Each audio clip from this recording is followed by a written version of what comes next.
నందమూరి వంశం నుంచి మూడో తరం నటుడిగా సినిమాల్లోకి ఎంట్రీ ఇచ్చి తాతకు తగ్గ మనవడు అని నిరూపించుకున్నాడు జూనియర్ ఎన్టీఆర్. ఆర్ఆర్ఆర్తో పాన్ ఇండియా స్టార్గా ఎదిగిన ఆయన కొరటాల శివ దర్శకత్వంలో దేవర చిత్రంతో సోలోగా బ్లాక్ బస్టర్ అందుకున్నాడు. రాజమౌళితో సినిమా చేసిన ఏ హీరోకైనా ఆ తర్వాత సినిమా ఫ్లాప్ అవుతుందన్న సెంటిమెంట్ని చెరిపివేశారు. ఎన్టీఆర్ కొరటాల శివ కాంబినేషన్లో వచ్చిన దేవర చిత్రం గతేడాది సెప్టెంబర్ 27న రిలీజ్ అయి సుమారు 500 కోట్లకు పైగా కలెక్షన్లను సాధించింది.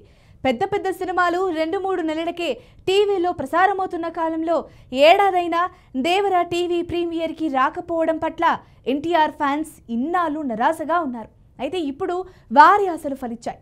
దేవర టీవీ ప్రీమియర్కి సిద్ధమవుతోంది. తాజాగా ఈ చిత్రం శాటిలైట్ హక్కుల్ని జియో స్టార్ కొనుగోలు చేసింది. ఈ నేపథ్యంలోనే హిందీ ప్రీమియర్ డేట్ అక్టోబర్ 26న అని అధికారికంగా ప్రకటించారు.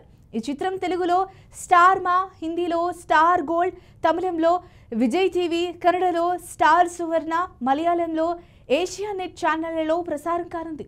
దేవర ఇప్పటి వరకు టీవీలో ప్రసారం కాకపోవడానికి కారణంగా నెట్ఫ్లిక్స్తో ఉన్న ఒప్పందమే కారణంగా తెలుస్తోంది.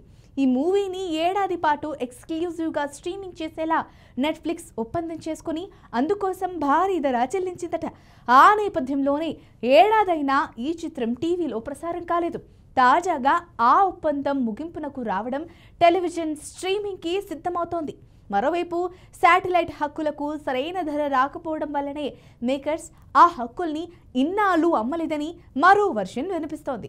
ఏదేమైనా ఇన్నాళ్లకు దేవర టీవీ ప్రీమియర్కి వస్తుండటంతో ఎన్టీఆర్ ఫ్యాన్స్ సంతోషం వ్యక్తం చేస్తున్నారు. థియేటర్లలో, ఓటీటీలో దుమ్ము రేపిన ఈ చిత్రం బుల్లితెరపై ఎలాంటి రెస్పాన్స్ సొంతం చేసుకుంటుందో వేచి చూడాలి.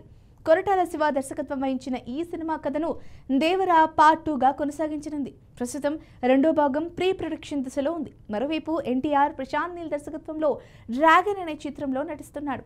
ఆ తర్వాత త్రివిక్రమ్ శ్రీనివాస్తో కలిసి ఓ మైథలాజికల్ డ్రామాలో నటించనున్నారు. వీటి తర్వాత దేవరాటు పట్టాలెక్కనుందని తెలుస్తోంది. దీనికి చాలా టైం పట్టే అవకాశం ఉండటంతో ఈలోగా మరొక స్టార్తో వేరే సినిమా చేసేందుకు కొరటాల శివ ప్రయత్నిస్తున్నాడట.